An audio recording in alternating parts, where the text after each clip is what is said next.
Hey everybody, welcome to CSE 1322. My name is Enda Sullivan and I'm going to be the instructor for this course and provide you with videos throughout the semester on all of the different topics. So first off, just want to say we are really glad to have you here and we look forward to all the learning that we're going to do together in 1322. So we're going to spend today talking about how to get around in the class, how to succeed in the class, and also just generally how you're going to do all of your work, what some of the rules are and some of the policies. So pay attention real quick and we'll get through this nice and fast. So the first thing you need to know is this URL that's here at the top of the screen. If you've taken CSE 1321 with us, or you've taken another FYE class such as 1300, then you're probably already familiar with this URL, but basically this is where you're going to get most of your information throughout the semester. So very specifically here, that FYE site, which if I click it, you're going to see it looks something like this. There we go. All right, so if you click it, it's going to look something like this. You'll see on the left-hand side, you've got links to all the different classes. You're probably going to live in this 1322 lecture and 1322 labs portion over here. But some of the things that you're going to find on this website is you're going to find copies of the schedule for the lecture and the lab. That's probably the most important thing that you can see on there. The schedule lists what's going to be due every day. It tells you if you have a quiz coming up, it tells you if you have labs or assignments that need to be turned in, and so you're going to live by that schedule. So make sure that you keep track of it. The other thing is don't download it and print it right now at the beginning of the semester, because we may change it. We never know what's going to happen during the semester. Sometimes it snows, sometimes we have a day off that we weren't expecting, and we may have to adjust things. So make sure you're pulling it off the website live. So just make a bookmark to this website, and that way you can always come back to it. So specifically, the lectures and lab schedules are located on, yikes, there we go.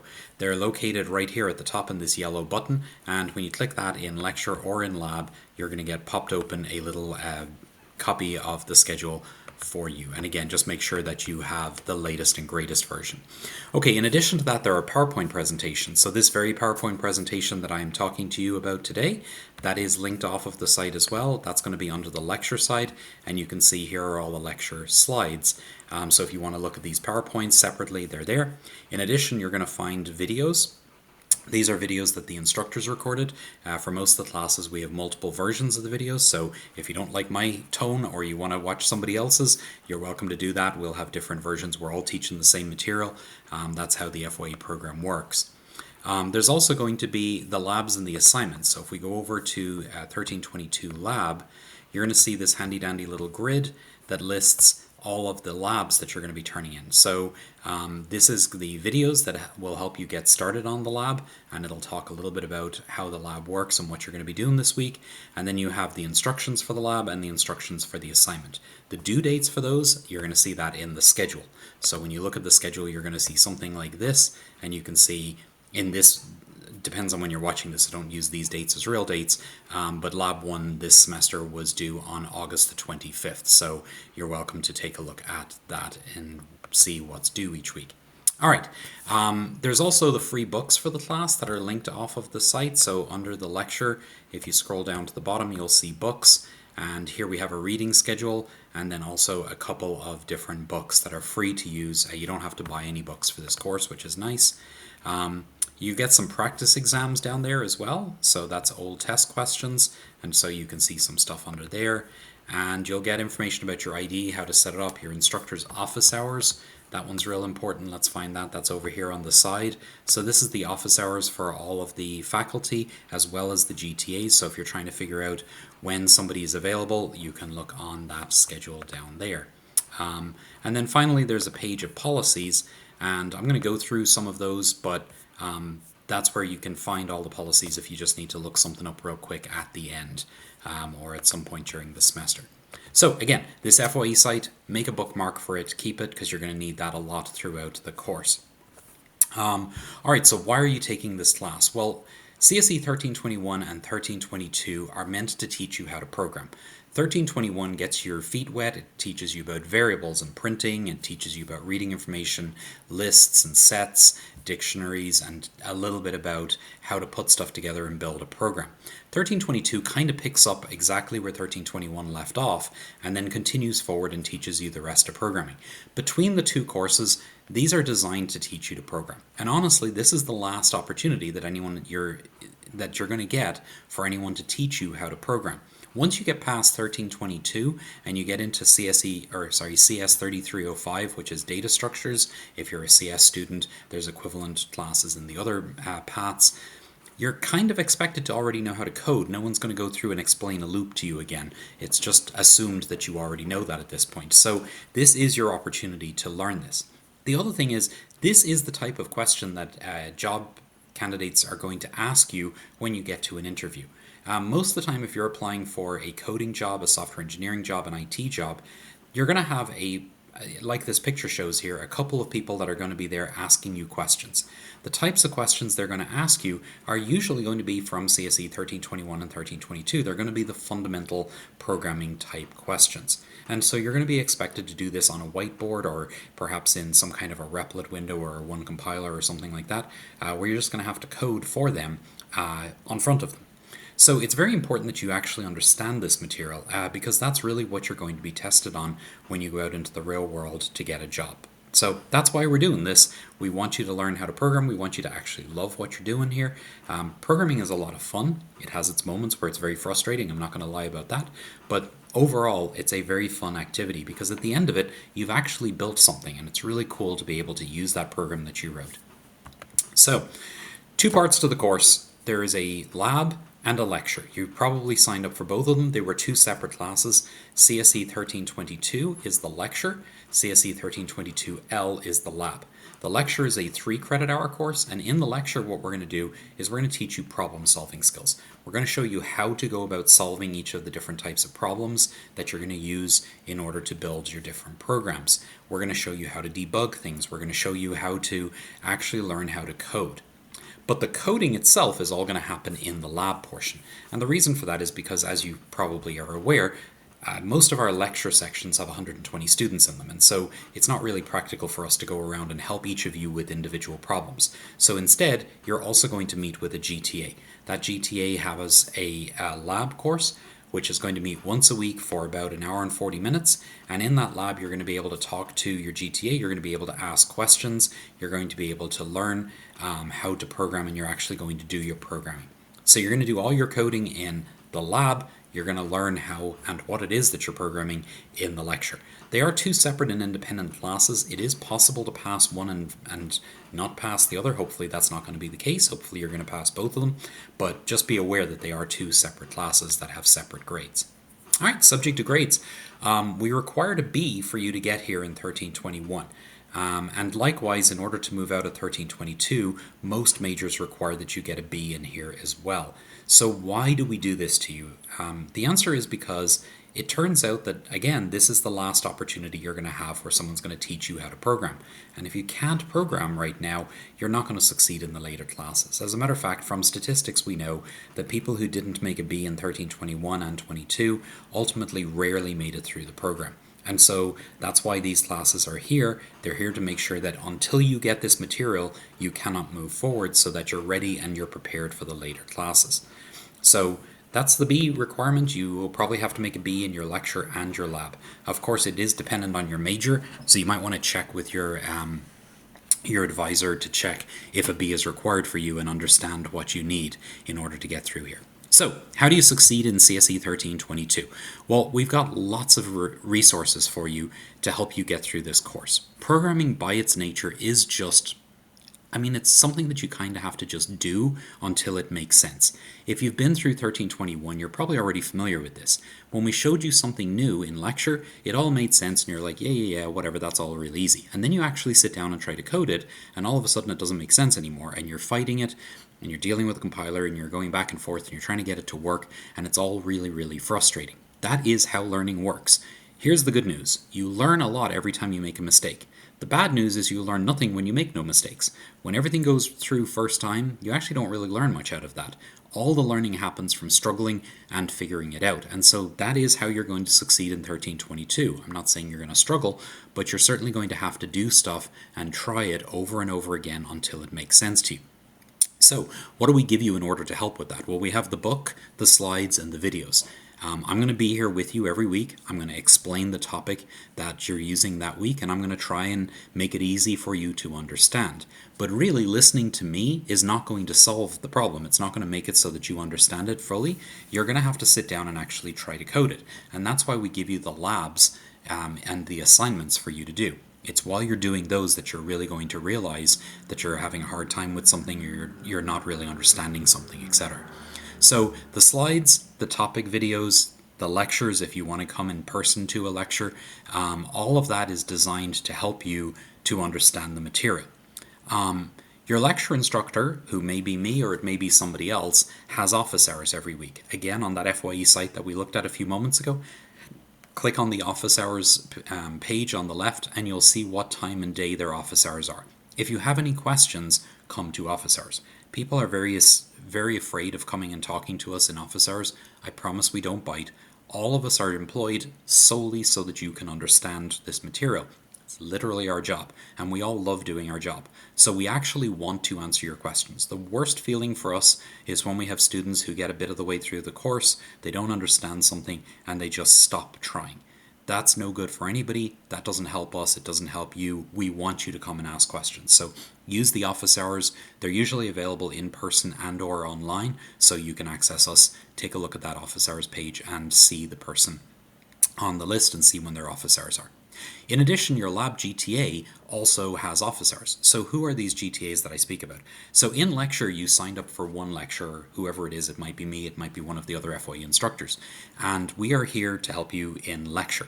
But you also get a GTA who is going to teach your lab. Now, the GTA is not the person whose name was on your course when you signed up for it. We use GTAs to teach the labs because, quite frankly, there are a lot of labs. We have over 45 labs every semester, and so the instructors simply couldn't teach all of those. There's too many. So we use GTAs to do that. So who are these GTAs? Well, they are students just like you who are working on their master's degree or their PhD. And so on the side, they've decided that they want to teach and help people out as well. So they're the ones who are going to be in your lab. They're going to help you with your information in the lab. They also have office hours. You're welcome to go to them and ask questions about the labs as well. And then the most important one is CCSE Tutoring. On the second floor of the Atrium building in the Marietta campus, you'll find a very large room that's labeled CCSE Tutoring. It's a 262, something around there, 260 something. And that lab is available to you for free. Again, the people that are in here are people who got an A in CSE 1321 and CSE 1322.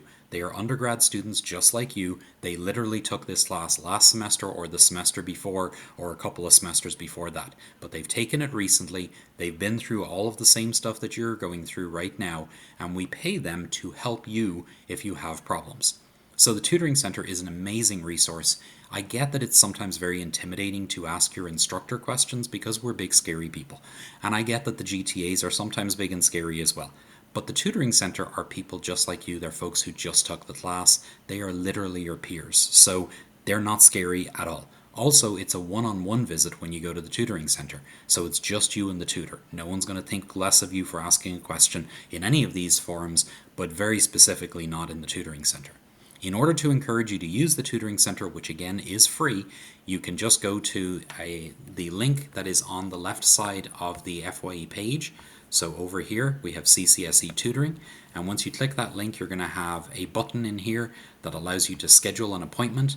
You can either schedule an appointment and then go to that appointment, or you can just drop into the Tutoring Center and the first available tutor will get you. It is generally better if you possibly can schedule an appointment, especially during busy times, but you can certainly also drop in. Tutoring Center is open late into the evening most nights. They're open on the weekends, so there are people there all the time to help you. In addition to the great help that you'll get in the Tutoring Center, we also will give you a bonus on your final exam.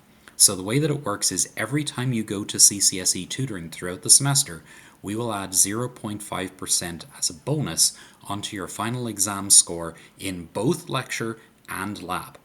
There is a maximum on this, which is a total of 5 points. So if you make 10 visits to the tutoring center throughout the semester, you'll gain 5 points extra credit in your lab final and 5 points extra credit in your lecture final. So this is great. You're crazy not to use this, so be sure to use the tutoring center. All right, the next topic is try to keep up. I know that's easy for me to say. I know you have other classes going on. I know that you have a lot going on and you're trying to get through all of it. But really, this is a class that if you fall behind, it's going to be very hard for you to catch up. So I would strongly recommend that if you're starting to realize that you're falling behind, start going to tutoring, go to office hours, go see the instructor, and figure out how you can get caught up. The material is very cumulative. If you don't understand something in week 4, the material in week 5 is probably not going to make any sense either. So it's very important that you don't fall behind. So try to get everything done. Don't leave things till the last minute. If you try to start the labs every week on Saturday night and then hope that you're going to get it turned in on Sunday morning, it's not going to happen. You're going to need time to do the labs, and especially the assignments, they take longer. So make sure you're allocating as much time as possible by starting them early in the week. That allows you to have time to ask questions of the TAs, the tutors, the instructors, and get the assignment done. So start early. Don't leave quizzes till the last minute.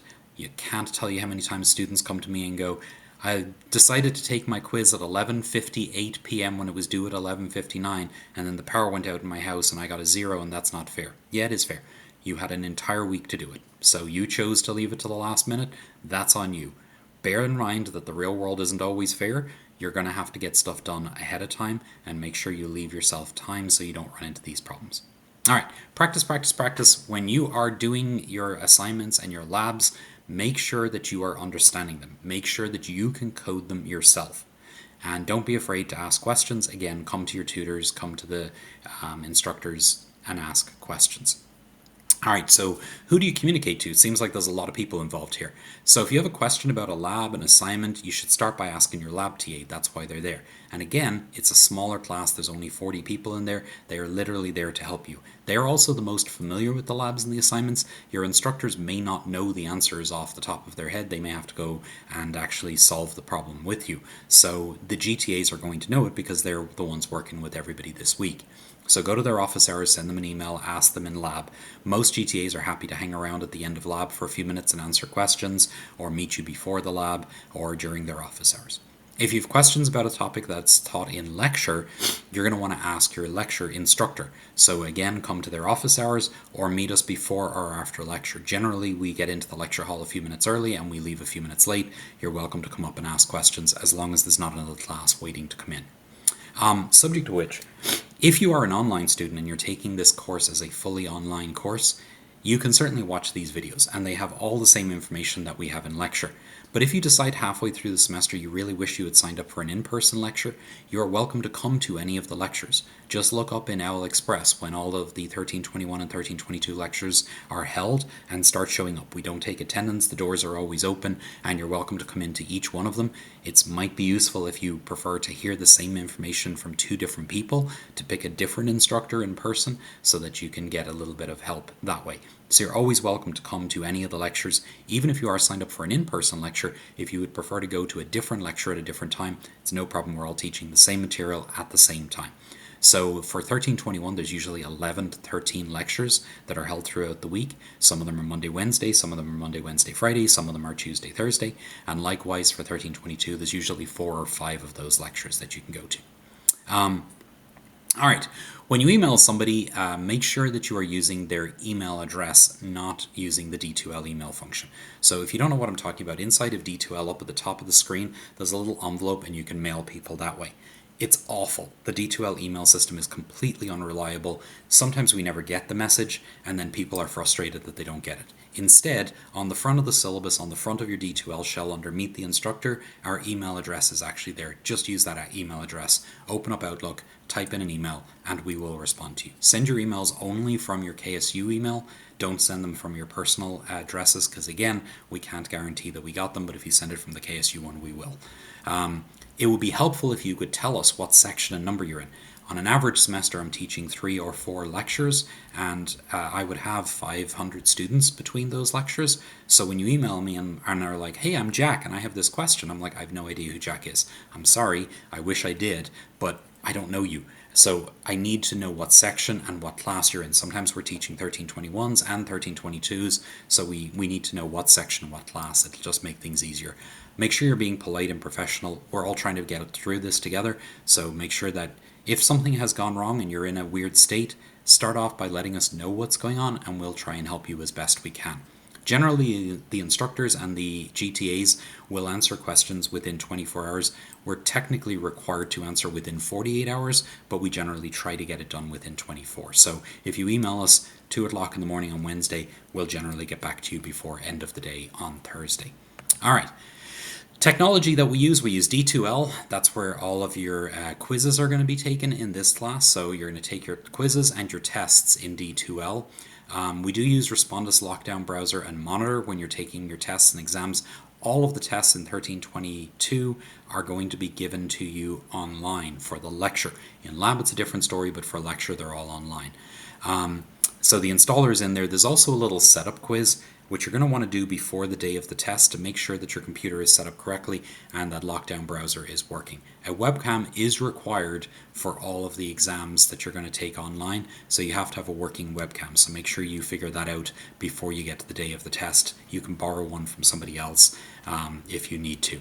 If you're in a pinch, we also have a laptop loaner loaner program, which is available at the library. So you can go to either library, Kennesaw or Marietta campus, and you can borrow a laptop and use it only in the library. You can't leave with it, but you can do that to take a test. There's also laptops in the tutoring center that are available for borrowing. And again, you can't leave the tutoring center with them, but they are there if you need them. If you need something more long-term, come and talk to us and we'll try and help you out. All right, so in your lab, you're going to use something called Gradescope. If you took 1321, you're familiar with it. Gradescope's basically just a program that allows you to turn in all of the labs and assignments. It does a better job than D2L, so we use it for that. It's also where you're going to get your grades back for the labs and the assignments, so that's where we grade all of those. All right, Integrated Development Environments, or IDEs. This is what you're going to code in. For most of this course, we're going to use Java, and so you're going to use a program called IntelliJ. If you're familiar with PyCharm from 1321, it was made by a company called JetBrains, and so is IntelliJ. It's their Java version of that IDE. And so you're going to get used to that. When we get later on in the course, we're going to look at C#, and for that we're going to use Visual Studio for Windows. All right, we're also going to mention to you one compiler. This is a web-based compiler. It's very, very simple, but it does work. It allows you to write some code in Java. If you go to onecompiler.com/Java, that's how you do it. You may use this if you're taking an online lab. You may use this as your IDE during the finals, so make sure you are familiar with it in case you have to take an online exam. All right. So, rules and policies of the course. All of the policies are on the AFI site and they're also in your syllabus. Students are responsible for reading and understanding them, but here are some of the important ones. So the first one is grades. How do we calculate your grade? Throughout the semester, there's going to be 11 quizzes. There's a syllabus and policy quiz, and then quiz 1, 2, 3, 4, 5, 6, 7, 8, 9, 10. That is 11 quizzes because the syllabus policy quiz counts as one of your quizzes. What we do is we average the best 10 of those 11. That includes the syllabus policy quiz. I point this out because sometimes people don't bother taking the policy quiz because they don't think it matters, and then they end up getting a lower grade. And you can take the syllabus and policy quiz until you get 100 on it. So really should take the syllabus and policy quiz and get it right and get your grade on there. So the best 10 of your quizzes are going to be averaged, and they are worth 25% of your grade. While you're taking the quizzes, they are open notes, open book. You can use an IDE. The thing that's important is that you solve the problem and that you understand the material. So that 25%, you should be able to lock in and get a pretty good grade on it. Then we're going to have 3 tests. Test 1, Test 2, and a final exam. They are each worth 25% of your grade. If you happen to miss Test 1 or Test 2, all of the tests are closed book. You have to take them in lockdown browser. You're not allowed to use any resources while you're doing it. But while you're taking those tests, if something goes wrong and for whatever reason you miss a test, the final simply replaces the test. So if you got a 0 on Test 1 and you got a 0 on test 2, but you take test 3, which is the final exam, it will replace the earlier zeros. Now, you might be thinking to yourself, what Enda just told me is I can blow off this class for the next 14 weeks, I can show up and ace the final, and I can still get a 75 without doing any other work. And you are technically correct. I can also tell you, you will be one of the many people who will fail the course, because nobody actually succeeds in this plan. If you don't take the earlier tests, you're not going to be familiar with the tests. You're not going to know what they're going to be like. And if you think you're just going to cheat your way through the test and get an A in the class, it's not going to happen. Unfortunately, about 20% of you are going to fail the course. And most of those people are people who come up with stupid plans like that, which is I'm just going to chug through to the final and take the final. No, you're not. It's not going to work out.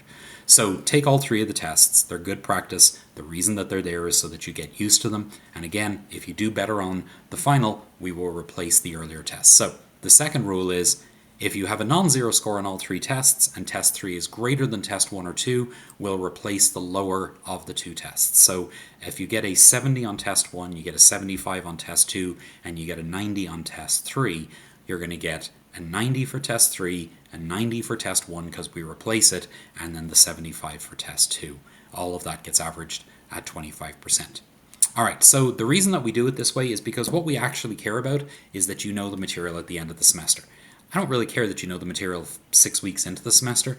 I mean, it would be great if you do, and you definitely need to be following along because, again, it is cumulative, but really what matters is that it all makes sense by the end. You will sometimes find that we'll cover a topic and it's not going to make a whole lot of sense to you, and then we'll cover the next topic and you'll suddenly have the aha moment for the previous topic, and that's cool. We don't care. We don't care the order in which you have the aha moments, we just care that you have all of the aha moments. So at the end of the semester, if test 3 is higher than test 1 or 2, we replace the lower of the 2. Alright, and as I say, don't assume that that's going to work out for you. Just take all 3 tests. Okay, the next policy is related to making stuff up and late work. We don't accept it, period. If you took 1321, you're familiar with this policy. If you miss a lab, you get a 0. If you miss a test, you get a 0. If you miss an assignment, you get a 0. If you miss a quiz, do you know what? You get a 0. If you miss any work, there is no way to make it up. Once the deadline passes, and the deadline is generally 11:59 p.m. on Sunday nights, once the deadline passes, we cannot accept any work from you under any circumstance. So make sure you're starting stuff on time and you're leaving yourself enough time to get it done. The reason that we don't accept late work is because we don't want to have 150 of you explaining to us every week how your dog ate your laptop. I don't care. Just get your work done on time. 11:59 Sunday night, that's when everything is due, so make sure that you get it done well before that time and you don't have a problem with your dog eating your laptop. We drop your lowest quiz, we drop your lowest lab, we drop your lowest assignment, we replace zeros for the tests if you miss them, so we are very generous with regard to the way that we replace things, but you only get one of each of those. So what I'm telling you is if you get sick, you have a cold, you have a flu, you have COVID, or whatever comes down, you need to take a few days off and relax and stay in bed. No problem, go do that. By all means, get better, spend the time, drink lots of fluids, and do what you need to do to get yourself better. That week, you can just blow off your lab, your assignment, and your quiz. And as long as that's the only time you do it through the semester, it in no way affects your grade, because it'll be dropped when you get to the end of the semester. So don't use the drop right at the beginning. I have people every semester who blow off lab 1, assignment 1, and quiz 1 because they're like, I cannot do one of them. Cool. And then in week 3 you get sick. And now you're like, well, it's not fair, I'm losing. No, you made a stupid decision. Don't drop the lowest class or the lowest one just for the sake of it. Wait until you need it. You never know what's going to happen throughout the semester. You might get sick, you might have to go on vacation with your parents, you may have to go somewhere, you may have something that causes a problem in your life that you're not going to be able to deal with, have a bad breakup or something in 1 week. I hope none of these things happen to you, but if they do, save your drop for that week, and then you can just get through it. This means you don't have to worry about stuff while you're sick, you just focus on getting better. When you come back, you move on with the next assignment. But again, we cannot accept anything after the date that it is due. So don't ask, there is no accepting it.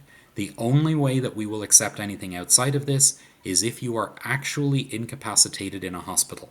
If you are in a coma during the due date and you have been in a coma for the entire week, then we may is the important word there, we may allow you to turn it in late. But you will have to prove that in documentation, and you have to be out for the whole week. If you are just sick for one day, you still don't get to turn it in late. So, I'm sorry, those are harsh policies, but they are the policies. Make sure you understand them. As we said, if you miss the tests, that's not great, but you can still survive. You just need to make sure that you take the later tests. As I mentioned, you can get 5% bonuses on the final exam. All of that will also be added to your score before we do any substitutions. What I mean by that is, let's imagine you get a 70 on test 1, a 70 on test 2, and a 70 on the final, but you went to tutoring 10 times. Your final exam score now becomes 75 because we give you 5 extra bonus points on the final exam. And then we do the substitution, which means that test 1 also becomes 75. So those extra points can really, really help. There is no individual extra credit offered. Every semester I have people email me on the last day of the semester and say, it's not fair. I got a 79.49. It's not fair. I need a B. No, it is fair. The way math works is a 79.49 is a C. A 79.5 is a B. If you need that a point, if you're down to that, make sure you're going to tutoring and using the tutoring center to get those extra points before you get there. But emailing me on the last day after the tutoring points are over, yeah, there's nothing I can do for you. There's no way to gain extra credit or there's no way to get extra points. You need to plan ahead of time. The last day to earn extra credit is the last day of regularly scheduled classes. So it's the last day it lasts. It's usually that day. It's typically a Monday, but don't quote me on that because, of course, in different semesters it can be different. All right. As I mentioned, your exams for lecture are going to be taken in D2L. You must have a photo ID with you when you take the test. While you're taking the test, you have to be fully visible to the camera. You cannot leave the room, and it has to be quiet, and you have to be undisturbed, and you're not allowed to use anything while you're taking the test. All right, so very quickly, you have to be facing the camera. It's got to be brightly lit like I am right now. It's got to be no sunglasses, no hoodie that's hiding your face. You can't have earbuds in. You can't have headphones on. You can't have anything with you. It has to be you taking the test. The way that online tests work is that there's an AI watching your face, and if you're looking away too often, it flags you for cheating. If you get flagged for cheating, we're going to give you a 0 on the test at best, and if at worst, we're going to get you expelled from college. So don't do it, don't risk it, just follow the rules, make your face visible, do it in a brightly lit room, take the test, ace it, and get through the class. Make sure you have Wi-Fi and battery that's all working correctly at the time you start the test. If for any reason you don't take the test because you miss it, because your Wi-Fi was down, your battery died, whatever, that's tough, you get a 0. I'm completely serious, there is no making it up, you just get a 0. The only thing that happens is the later test will replace it. Alright, so that brings us to the all of your work needs to be your own. Alright, so I'm just going to say this very briefly. I am aware that there is ChatGPT. I'm aware that there's Gemini and 500 other programs, Copilot, Ghostwriter, etc., etc. We're not stupid, we know these things exist. We know that for most of the things that we are teaching you in this class, you can type in a prompt and it will generate a valid answer for you, which you think you can turn in and get an A on. And for the labs and the assignments, you're correct. You absolutely can do that. To be clear, 100%, you are not allowed to do that, but you can absolutely do that if you really, really want to. You know what your final grade in the class is going to be? It's probably going to be a 50. I can tell you that right now because, again, somewhere around 20% of you try this every semester, and you end up failing the class. Why? Because when you take your lab exams, your midterm and your final, you're going to have to code with people standing directly behind you watching you work. If you attempt to use any kind of a ChatGPT or anything else during that test, we are going to give you a 0 and fail the class. At best, at worst, we're going to expel you from college. It is very simply the following reason. You are here to learn how to program. The reason we're doing this is so that you can get a job in the future. The whole reason you are here in college is so that you can get a job at some point in the future as a software developer, as an IT professional, as a whatever in this field. In order to be able to get that job, you actually have to know how to program.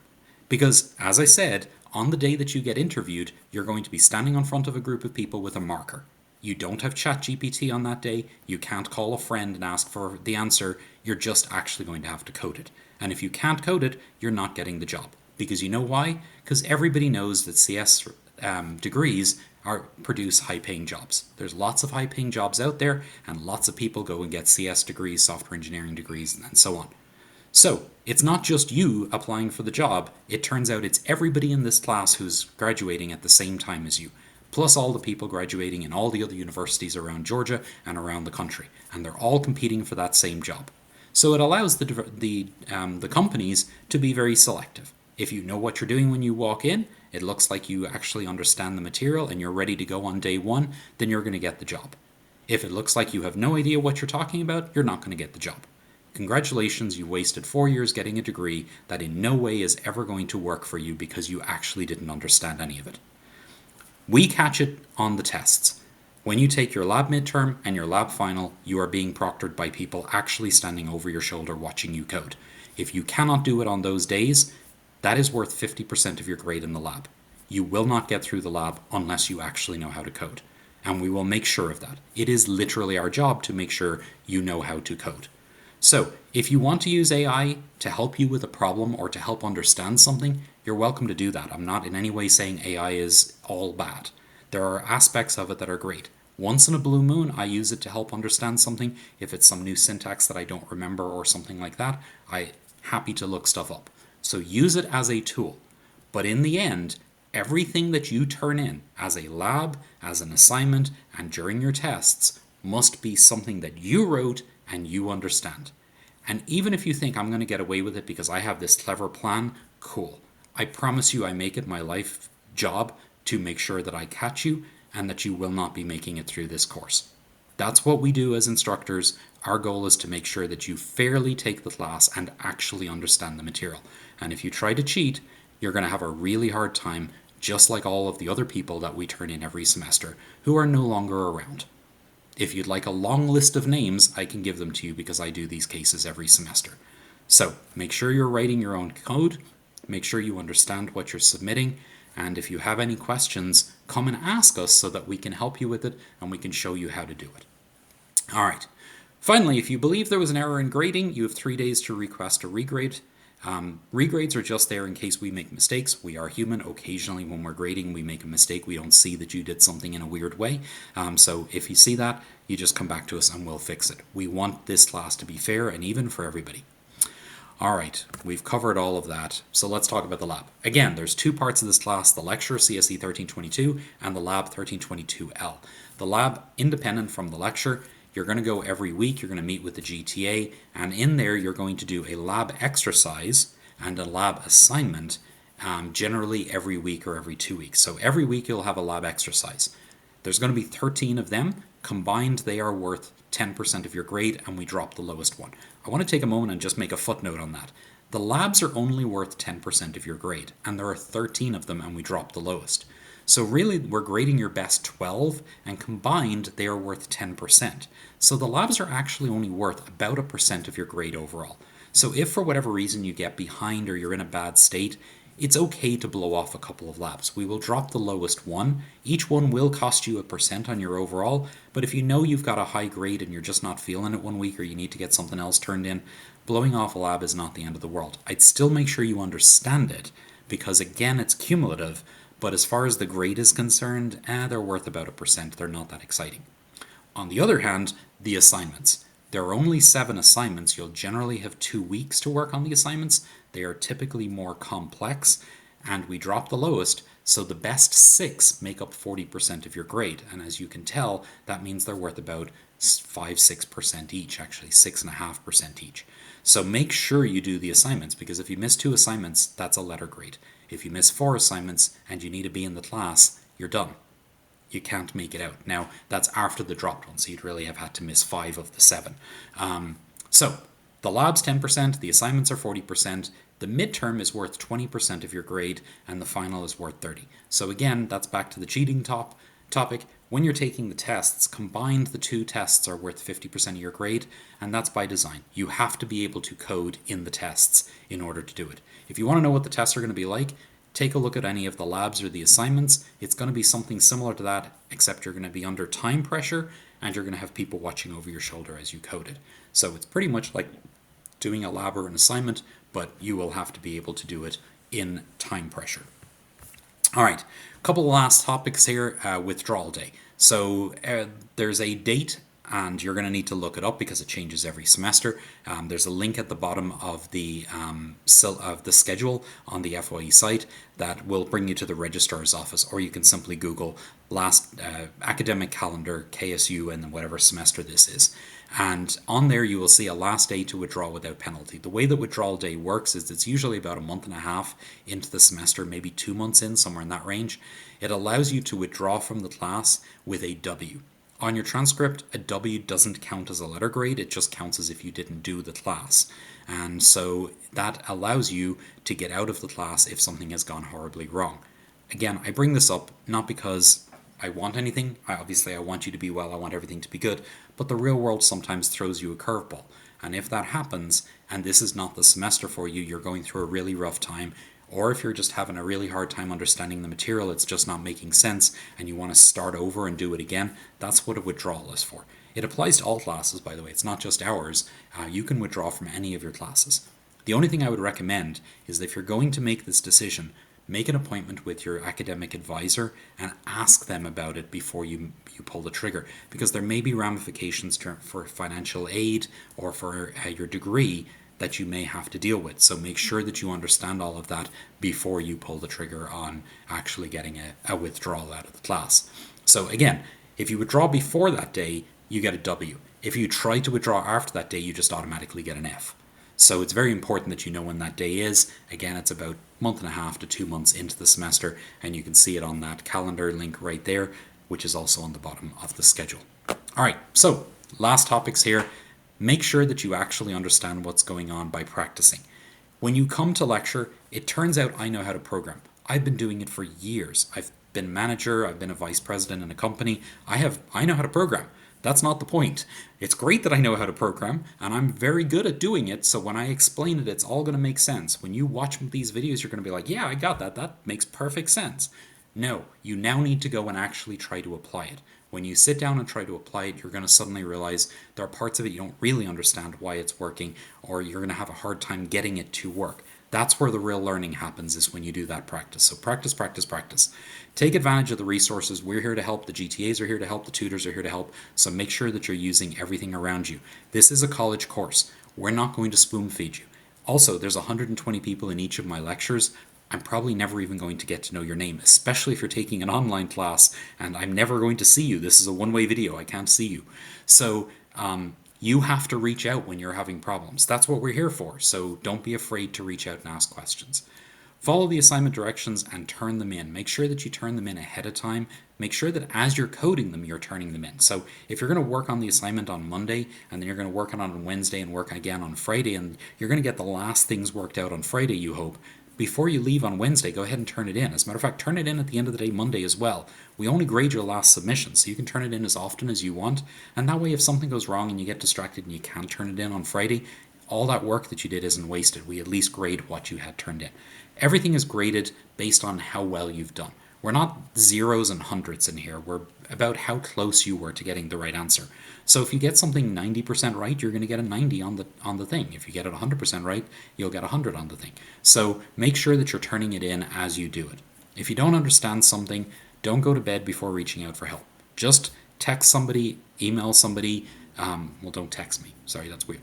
Email somebody, send a message in email and ask, or go to the tutoring center and see if you can get help from somebody, even if it's an online appointment.